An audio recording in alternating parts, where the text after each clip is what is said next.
to give this talk, was coming up with a few different ideas about what we could present on. And one of the things that really stuck out in my mind was a recent article that was published in the Florida Anthropologist about the subject today. And that is the topic of SS Maple Leaf. It's a Civil War transport vessel that was sunk during the Civil War in Jacksonville, Northeast Florida. But kind of more in detail and in depth, the concept and the idea that rather than the vessel itself that went down, but the events that transpired before the sinking, which ultimately were a battlefield. So we're going to talk a little bit about that, as opposed to just SS Maple Leaf, which there has been a lot of work done in the past, dating back to the 80s. But it's a new opportunity to bring some new information and some fresh breaths back into the site. There's a lot of cool things yet to be found out there, and a lot of cool research questions that can still be answered despite a lot of investigations that have been previously conducted on the site. So let me try and share my screen with my presentation. Nicole, let me know if you guys can see that. Excellent. Okay, so we're going to be talking about the archaeology of a Civil War naval battlefield off Mandarin Point, Florida.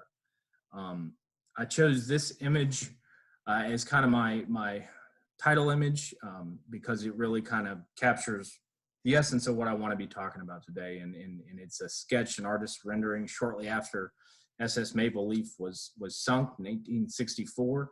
And while that story is well told, a lot of people don't know about the vessel that was sunk right next to it, and that was another steamship, General Hunter, that went down only about 60 feet away from Maple Leaf. Now, these two vessels were the result, the loss of these two vessels was the result of Confederate torpedoes.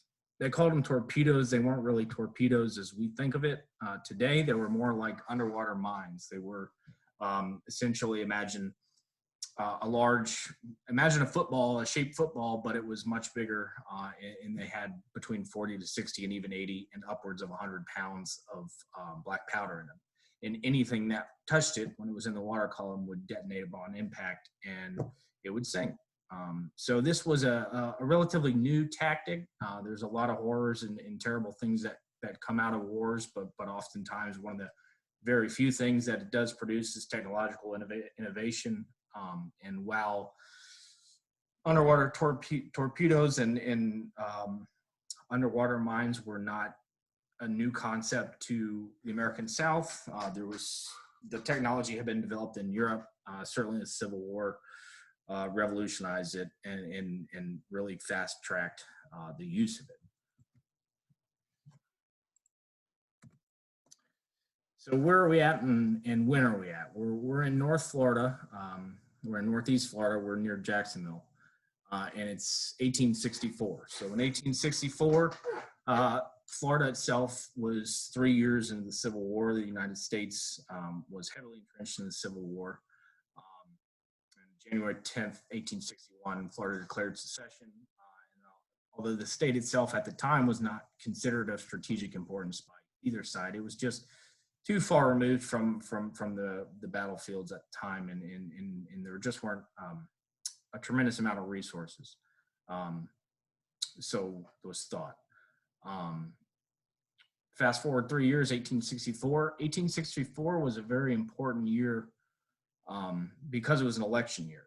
And one of the hopes for the Union at the time was that they could organize a loyal Florida, even though Florida was part of the Confederacy at the time.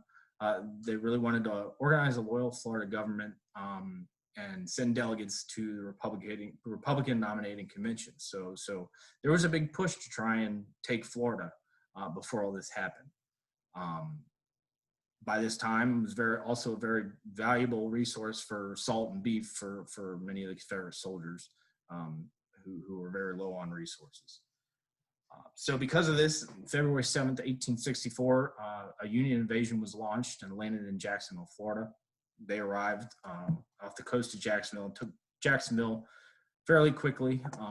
And after that, they began moving westward towards Tallahassee. They got 50 to 60 miles westward inland, and there was a few skirmishes before ultimately February 20th, 1864, the Battle of Ulysses, which is the largest military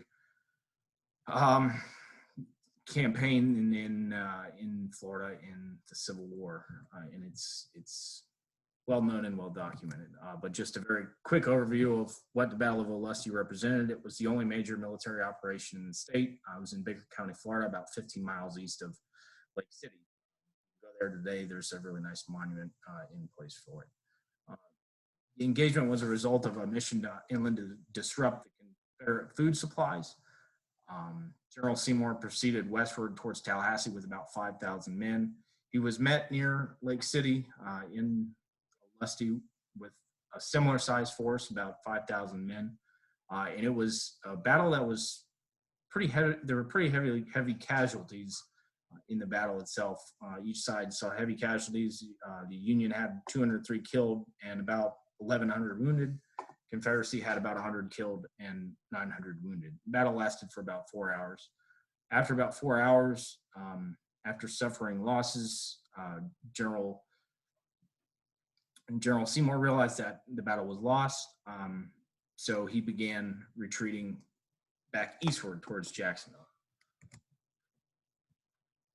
When the soldiers and the men retreated eastward, all of their personal effects, their supplies, their baggage, and their equipment were loaded in Palatka on USS Maple Leaf. Maple Leaf was this transport vessel right here, this steamship. This is an artist rendering.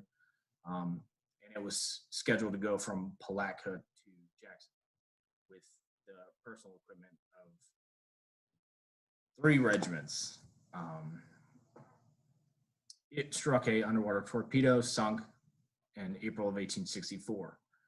And today, Maple Leaf State Trinomial ADU 8032 is a National Register of Historic Places listed National Historic Landmark. It was a wooden-hulled side-wheel transport steamship, and it was carrying the baggage and camp equipment of 3 Union regiments.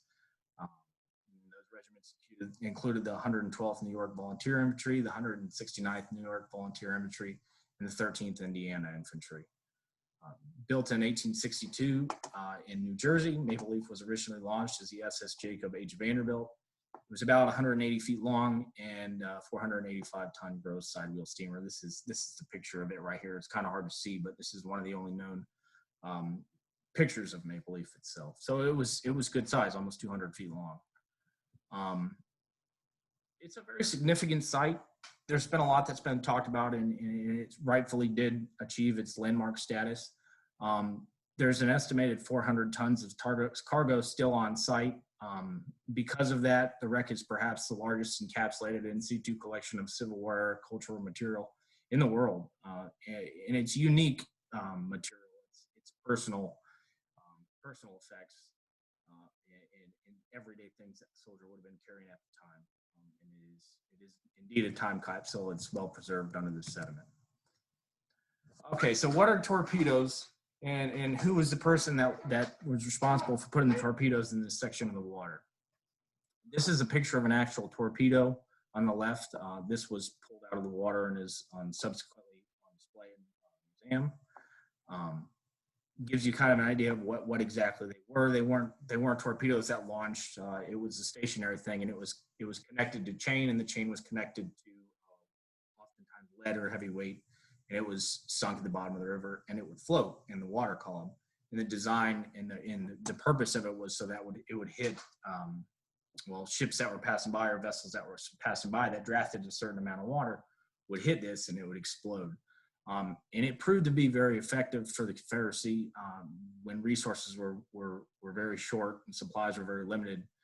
It really didn't take much outside of a device where you could fill with black powder, heavy lead weight, and a detonating device, and it would explode. And as it did with Maple Leaf, it inflicted pretty heavy damage to the vessel itself.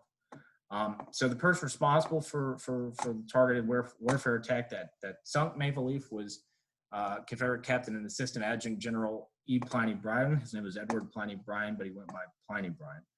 He was detached from South Carolina under specific orders to cut off communication between federal forces at the mouth of the St. Johns River and the troops posted in the interior near Palatka. He was just a war specialist. He was one of his many specialties was the construction and implementation of torpedoes in rivers and harbors in the South.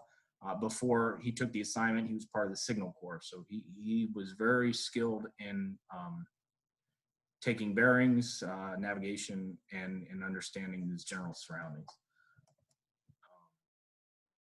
Fast forward to the 1980s, just a quick slide about the previous investigations and what's been done. And members from the St. John's Archaeological Expeditions Incorporated team in Jacksonville, led by a group of amateur historians and divers, Dr. Keith Holland, they started to look for the wreck in 1982, I believe, and 2 years later, they had enough historical evidence that targeted an area where they went to look and shortly after they were able to relocate the site itself. There was a tremendous amount of excitement around the find. There was a lot of early investigations and excavation involved. East Carolina got involved, and there was a few field schools as well, and there was just a tremendous amount of work that came out of it, and some really good archaeology that came out of it from everybody involved. It led to a remote sensing survey, diver verification of targets, and the excavation of materials, some of which are now currently on display at a local museum near where Maple Leaf lies today. And it's a great museum. I would recommend going if you have. So that gets me to the point of, what did we do? I keep talking about everything else everybody else has done.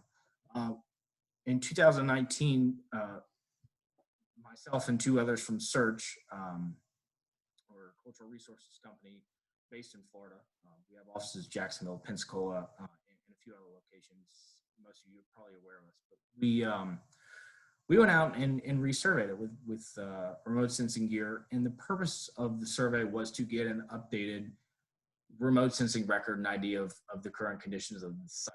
We did this because National Geographic's TV show Drain the Oceans wanted to do a part of a segment of a show that focused on Civil War era raiders, and they wanted to highlight Maple Leaf. It's a fantastic show. They use remote sensing data and a suite of other tools that they have to basically recreate what the bottom of the river looks like, or ocean looks like. They can use CGI to literally drain the water away and then reveal the bottom of the riverbed. So this is a computer-based graphic that the film company Malice and Sailor created, and it's a representation of what Maple Leaf looks like buried under the sediment in the St. Johns River today. When we went out and surveyed in July 30th, 2019, there was three of us. It was myself on the left, Dr. Jim Delgado in the middle, our senior vice president, and Alex DeCaro, another maritime principal investigator here with Search. The survey itself, we collected approximately 5.9 line kilometers of data, a little over 4 miles of data. Here's our survey equipment. For those that aren't so familiar with some of the survey equipment that we use, this is just one of our computer navigations on the left. This is our magnetometer right here on the right. This is our sub-bottom profiler right here on the bottom right, and our side scan sonar. We use all these survey equipments at one time when we survey, and every piece of equipment does something a little bit different. But when you stitch them all together at the end, you get kind of a very full, robust idea of what the underwater environment looks like, right? Because you can't see any of it underwater. So the magnetometer is probably the best tool when looking for iron historic shipwrecks. It measures variations in the Earth's magnetic field, and you can basically produce maps that show where these variations are. So you can target within a very good pinpoint location where a big variation is, which would represent a bunch of iron like Maple Leaf. Sub-bottom profiler is really neat. It sends an acoustic ping straight down into the bottom of the sediment. So in thick mud environments like where the Maple Leaf is, when it's completely buried under the bottom of a river, it actually penetrates through the bottom of the river and it sends a acoustic ping down. And when it gets a hard return, it's visible on a 2D plane. You can see the data, and you can see where the hard returns are on. They create horizons in the sub-bottom data itself, so you get an idea of how buried things can be. The side scan sonar is a great tool for seeing what's on the actual bottom itself. It's another acoustic instrument. It sends a sound wave outwards and it gets a reflection back, and that can also be mapped, so you can see what's on the bottom of the river, even though you can't see anything physically because it's underwater and oftentimes shallow black or dark black. So I said that we can stitch all that together and produce an image basically from the results of that. And this is what was produced from our survey. This is our survey area. The orange is side scan sonar data. It's a side scan sonar mosaic. And the red, the orange, the blue, and the dark blue is a magnetic contour. That's the magnetic contour of the maple leaf itself in the river. And it confirmed that it is exactly where we always thought it would be. It's right where the state site trinomial polygon boundary is.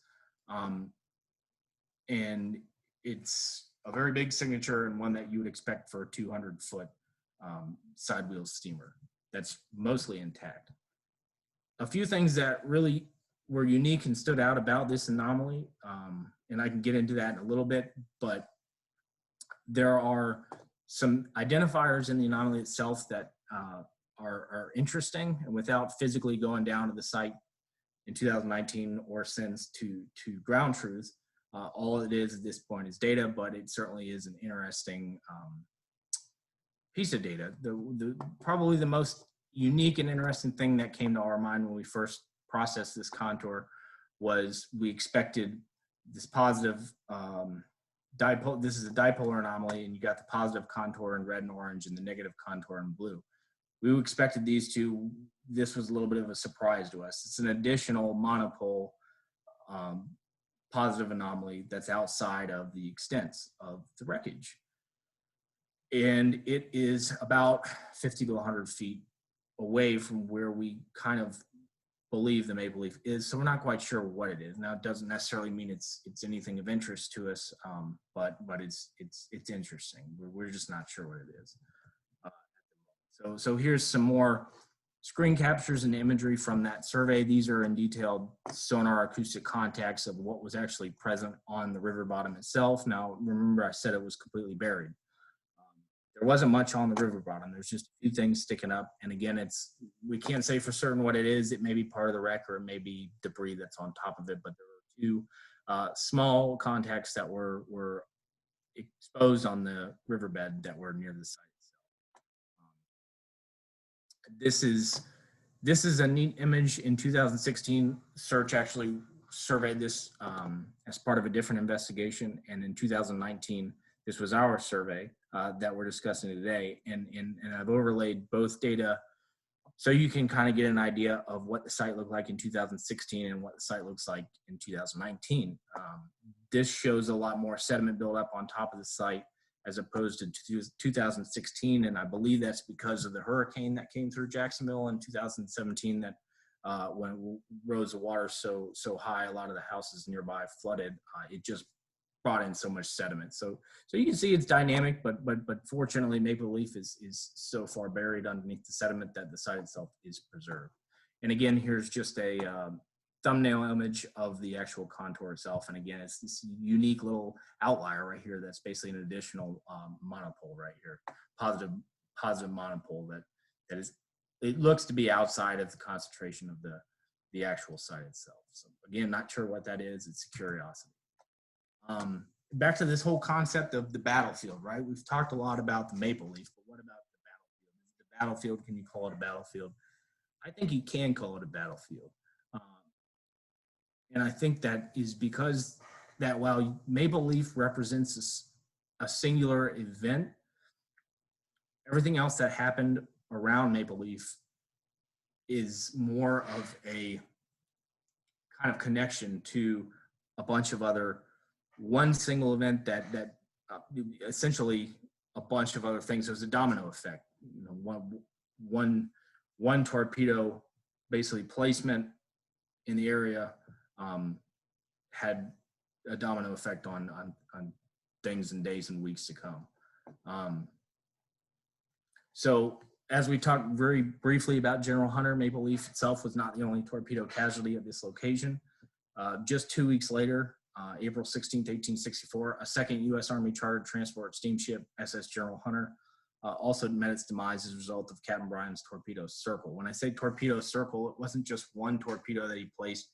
Imagine a longliner of a fishing longliner or a crab pot, setting crab pots. When you would set them, there would oftentimes be one, and then there would be a string attached to another. The string would be metal, and there'd be a couple of them. In this case, there was, I think, about 12 torpedoes. And what he did with his men was he placed it at a point in the river in a circle to try and capture as much basically coverage as he could, and it proved effective. Out of the 12, 2 were on target, and they sunk, as you can see in this artist rendering, Maple Leaf and General Hunter.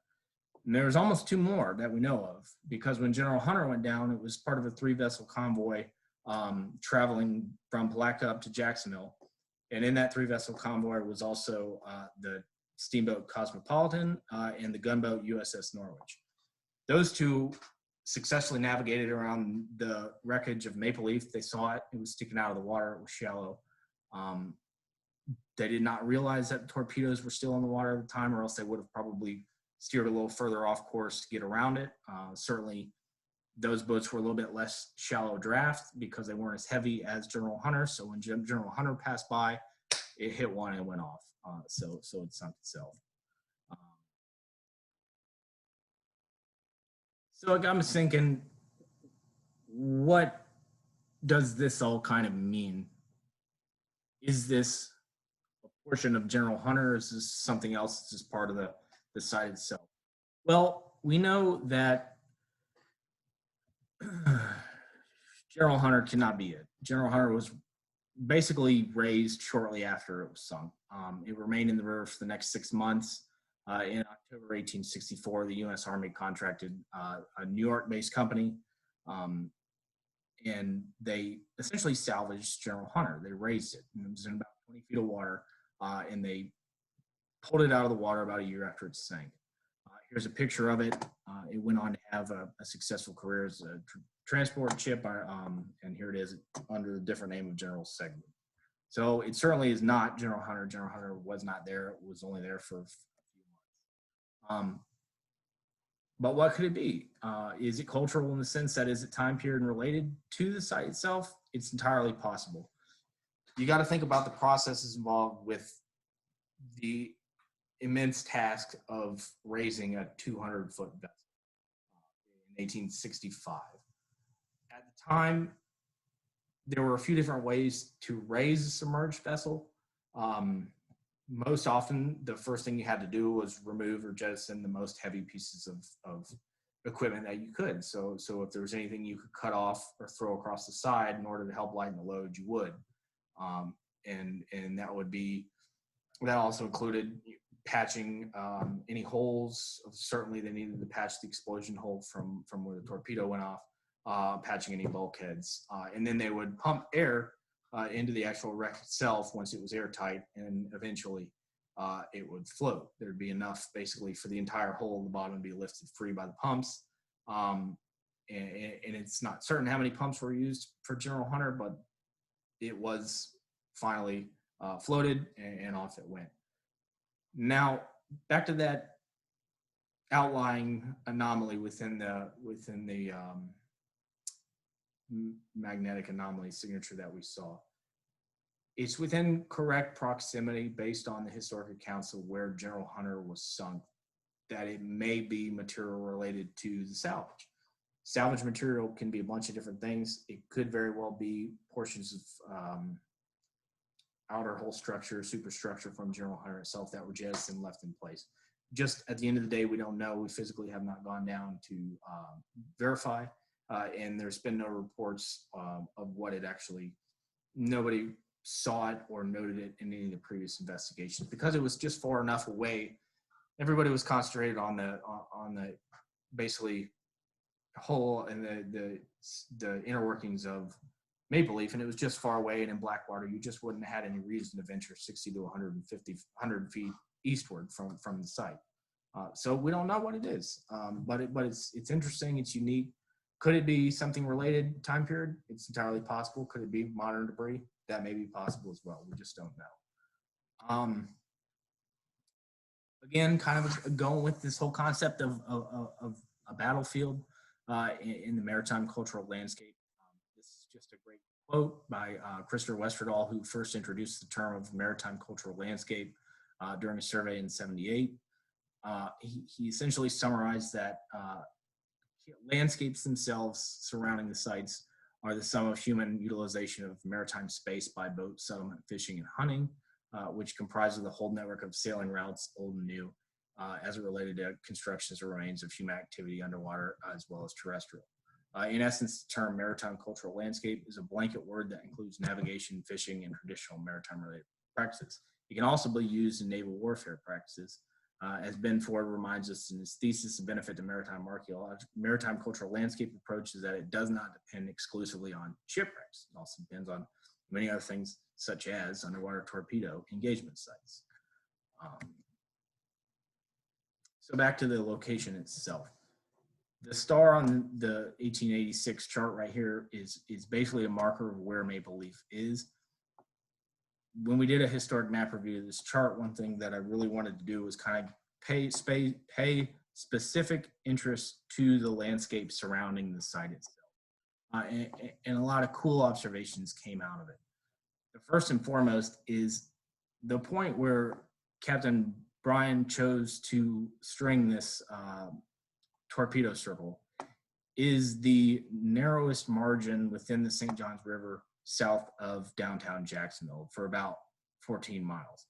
So if you want to try and select a location that would give you the best chances to reach your goal, you're going to want to choose the narrowest margin so that you have a shallower, smaller place for vessels to travel in between. And as you can see, once you round this bend around Jacksonville, it opens up pretty wide, almost to about 2 miles across, and it gives boat traffic a lot of room to basically navigate. But when you get down here to Mandarin Point, you can see how narrow it is. And the actual channel margin itself is relatively narrow. So he did a good job in selecting his location as far as where he wanted to place his target. Now, there's a couple other really unique things that about this area that are of interest. You can see Mandarin Point Peninsula bounds the river to the east, Orange Park to the west, and Creighton Island along the southwest. Briefly, the COCOA analysis, it's a critical part of analysis for battlefield surveys, so much so that the National Park Service American Battlefield Protection Program requires any and all grant recipients for any fieldwork to use this approach for their investigations, and it's a guided approach that basically helps kind of identify and get in the mindset of how these battles took place and what possibly some of the things could have been that the people that were partaking in them were thinking about. To successfully complete the wartime engagement, terrain must be controlled. I believe Bryan chose this area and was strategic in his location, and he certainly did control the terrain, regardless of the fact that he physically was not present when the torpedoes went off themselves. An interesting note about this map and the location, you can see basically right here, this little finger where the water jets off. This is actually a lake. This is Doctor's Lake. It's a pretty good sized lake. It's sheltered in all areas. And this is that view right here. And Doctor's Lake separates those two islands from Orange Park. And it's probably where Bryan and his men set up basically shop to do this. Now, one interesting footnote about Doctor's Lake is that historic accounts suggest that as many as about 100 men were employed here by the Confederates at Doctor's Lake, manufacturing these torpedoes and planting them in the river. So this was essentially headquarters for torpedo manufacture and operation in at least Northeast Florida and possibly beyond. It's really staggering to think 100 people were here at one point building torpedo sites or torpedoes. As far as I know, this site has not been relocated, nor has anyone gone to look for it. It's probably under some really nice modern residential homes right now, but it's certainly a unique site that would be a very nice one to see if there's anything left, because it would have probably been a pretty decent size operation. Back to co-analysis, observation, and field of fire and cover concealment. The vantage points from both shorelines of Mandarin Point as well as Doctor's Lake would have offered Bryan and his men ideal points to observe federal activities traversing the waterways. Now, it's very important before he selects a place to put his torpedoes that he knows that it's a part of the navigation channel, and B, heavily traveled. So they would have sat for however long it took to ensure that basically the location that they selected was going to be a good location for the targets. And then here's a nice quote that essentially says, under the cover of night, he put off in a boat and having caused lanyards to be fixed to the poles, he succeeded in placing himself exactly at the spot he observed. There he dropped one torpedo and the rest he put around the circle in order to cover considerable space and ensure the striking of one at least. And this is just another quote from time period. It just essentially says it is obvious that it must be just as essential for the operator on shore to ascertain the exact position of the vessel which he intends to destroy by his torpedo. So it was a premeditated location that was selected long before Maple Leaf and General Hunter ever went down for the placement of these torpedoes. Obstacles. The men, when they were placing these torpedoes in the water, would have certainly had a few obstacles. They would have been in a small rowboat, and these torpedoes are heavy. The small ones were 50 to 80 pounds. I believe they used 40 to 50 pounds of black powder with the weights and the wood. It would have easily been 60 pounds. So getting that in the water in place in a circle, they probably would have had to make multiple trips back to the shore to get more, because if they used 12, it would have been hard to get everyone in the boat at one time. And again, adverse effects and avenues of approach, just round that out. It's unclear how many would have been planted at one time, but certainly the relative weight would have made it cumbersome for the men to get out in the river itself. Again, the most likely approach the approach that was most likely taken from Doctor's Lake was from the west. That would have allowed safe retreat in the event something would have happened, as they were out there in the open in the middle of the night, and also there would have been forces there on the shores for protection.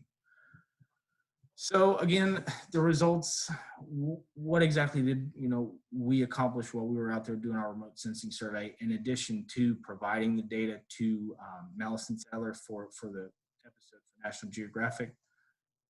We got some really interesting data from the standpoint that it was not necessarily what we expected. We certainly knew that Maple Leaf was there. We certainly expected a large magnetic anomaly in the data. When we confirmed the data, that additional positive monopole was something that just opened up more questions rather than give answers. What exactly is it? What are the acoustic contacts on the floor? Is it part of the wreck? Is it something else?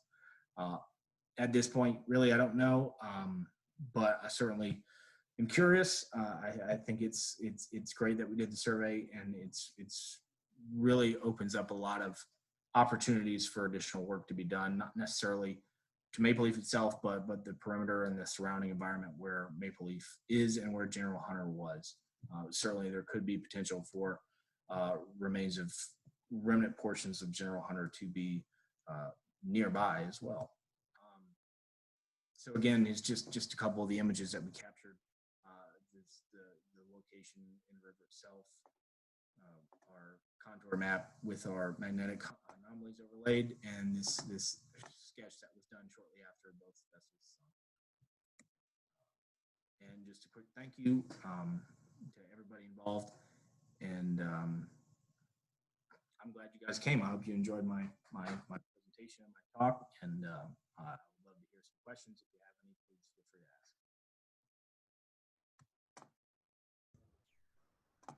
Awesome. Thank you so much, Kyle. That was a really interesting presentation on a topic I didn't know a lot about until now. So thank you. Thank you. Well, we have time for questions. If anyone has any questions, I see there's a comment in the chat box, a question about maybe unexploded ordnance. I don't know if that's how you refer to torpedoes from the Civil War. Yes, certainly. I'm not even sure how I get to the chat box here. I think at the bottom there's a little button, it should say chat, and then it'll pop up on the side. Nope. Chat. It may be easier to stop sharing. Seems like there might be other. Yeah, so that's entirely possible. One of the things immediately after these torpedoes start getting placed in the water, and in the years following, there were torpedo boats. Their entire purpose was to basically sweep the river and try and find these things, and it was a tremendous hazard. They often did find them, and they often did not find them, and they came to shore, and they're still coming to shore. It seems like these things are certainly out there, and that's definitely, I won't say that it is unexploded ordnance down there, but it would be in the right location, certainly, if something could still be there. So that is definitely something to consider. It's definitely a cause for interest and caution, certainly for any sort of dive-related work that would be there.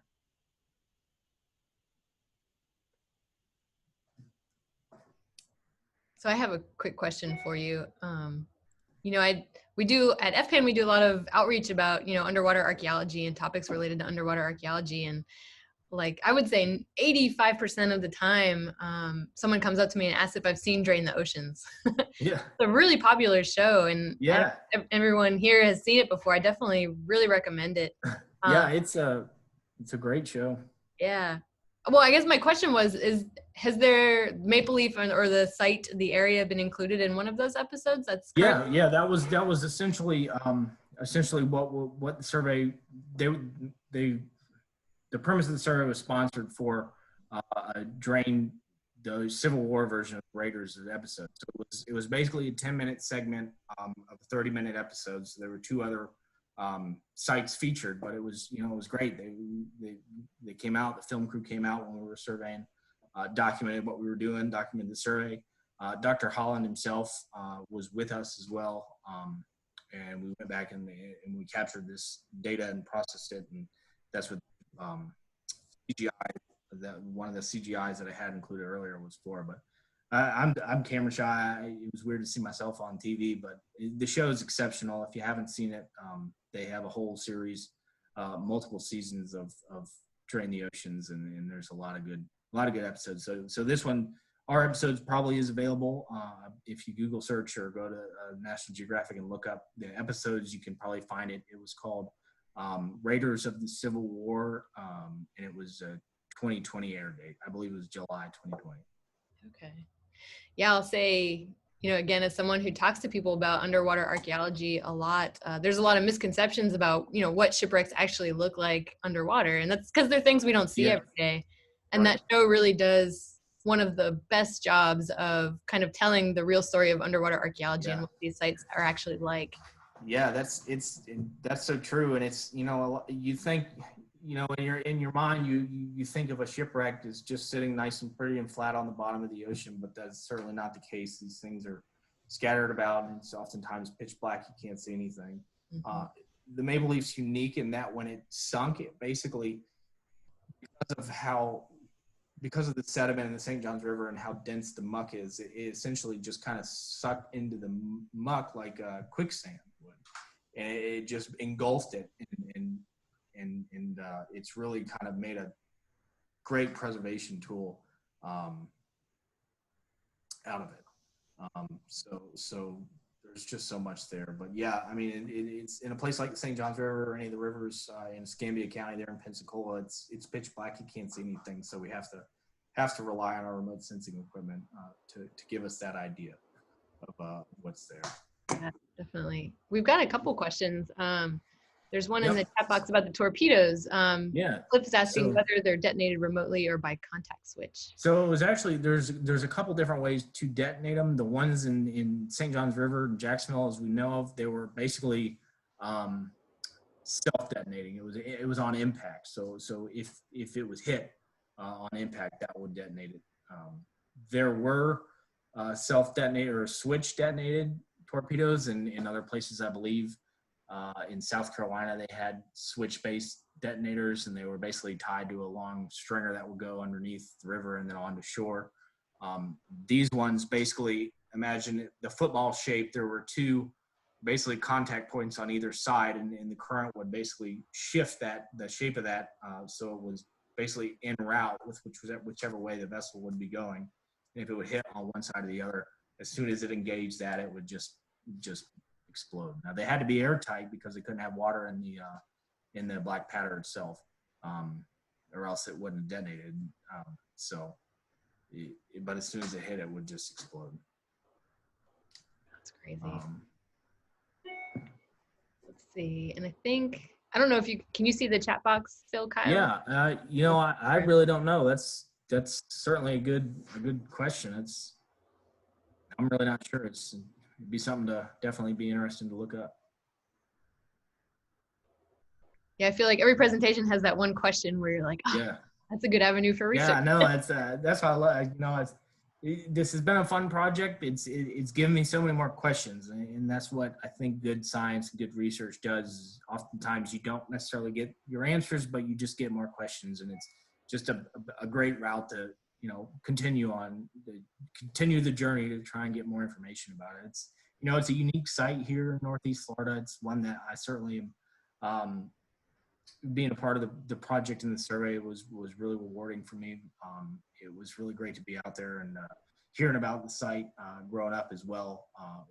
It's just kind of a really neat site. It's unique. And I think one of the coolest things, actually, real quick, one of the coolest things that when we were surveying, when the survey was done, I was talking with Keith, and Keith Holland got this credited with finding Maple Leaf. He was the earlier historian that did all the research, but I was asking him about the process, some of the excavation and everything that they were encountering. And he was telling me that within all these, everybody basically had their own footlocker, and there's all these footlockers, you can call them footlockers, with all your personal gear and equipment that are in there, and they excavated a few of them. And he was saying some of the more unique things that were coming out of the personal, basically, equipment, some of these soldiers, were shells. He was finding seashells. And when he started describing the seashells, they weren't necessarily seashells like you'd imagine just finding clams or whatnot on the beach shore. They were more like the whelks, the bigger snails themselves. And it got me to thinking that these soldiers, as they were traveling basically on foot from Jacksonville over towards the west, they were crossing rivers and presumably shell mittens. And they were finding seashells that would have been basically whelks that were in pre-contact based shell mittens. So they were essentially looting. They were taking shells from mittens without realizing that they themselves were actually artifacts, and they were bringing them home, and the plans were to bring these shells home to their loved ones, not knowing that the artifact of the shell probably served a purpose thousands of years ago, whether it be a cup or whatever the shell at the time would have been. So it's kind of just so neat to think about how many crazy artifacts are down there. And here's something like this. You have a historic Civil War period,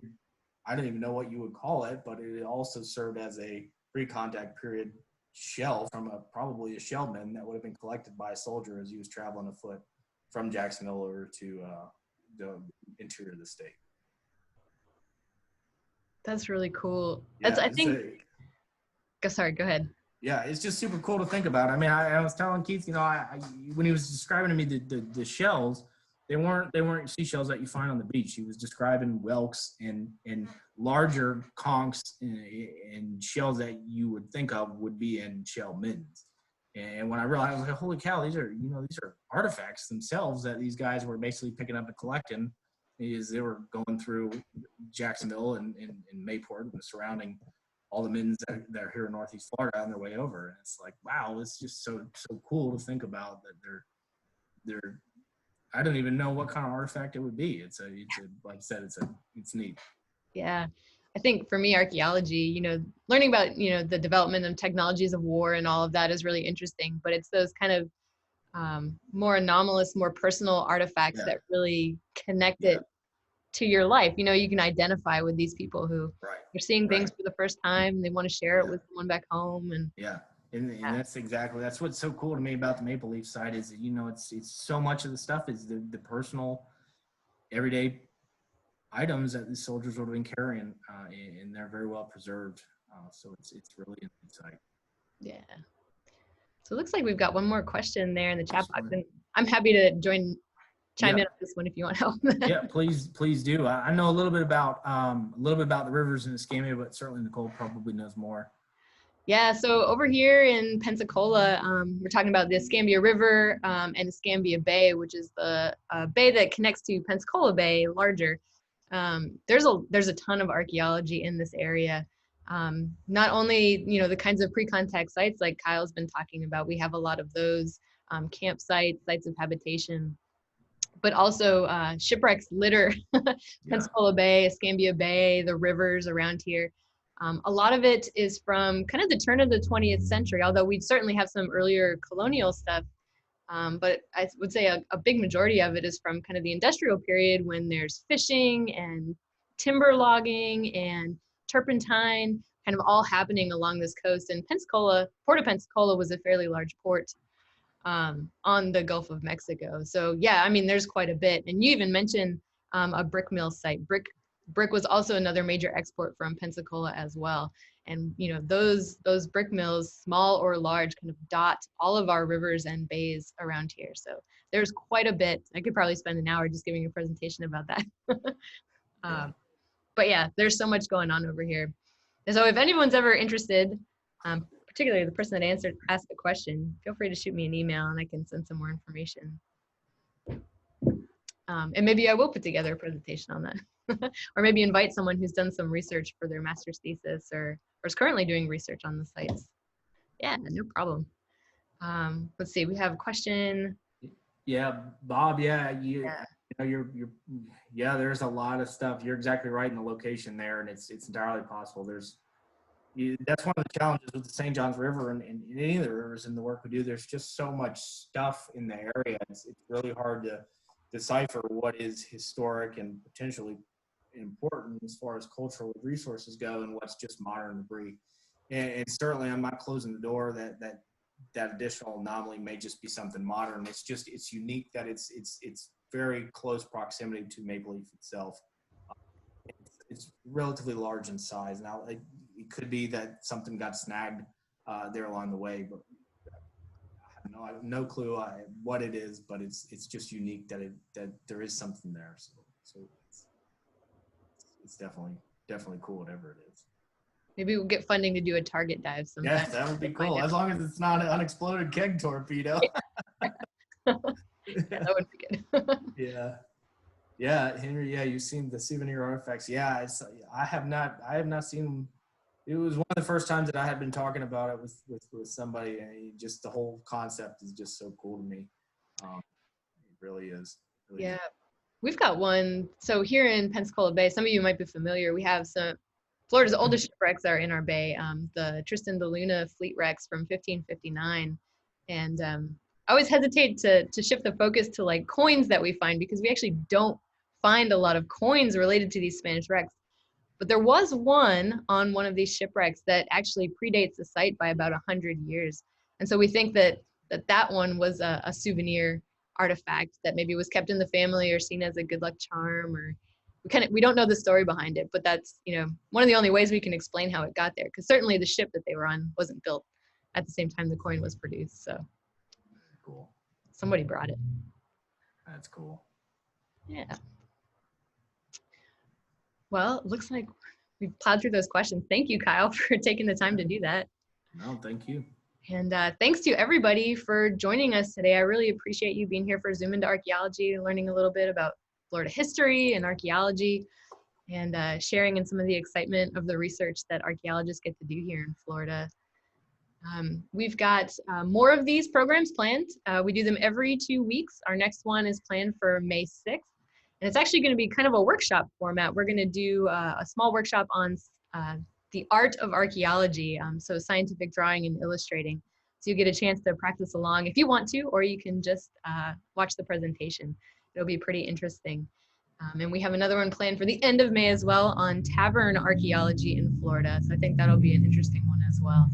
My colleague and I, Mike, will be giving that one. But thank you again, Kyle, for taking the time to come and talk to us. Absolutely.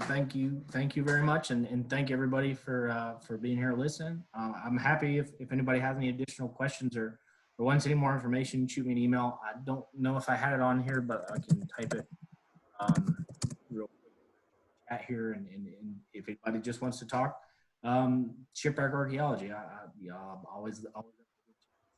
Thank you so much, Nicole and everybody in FPAN, and everybody for listening. It really was a treat to be able to come here and talk today.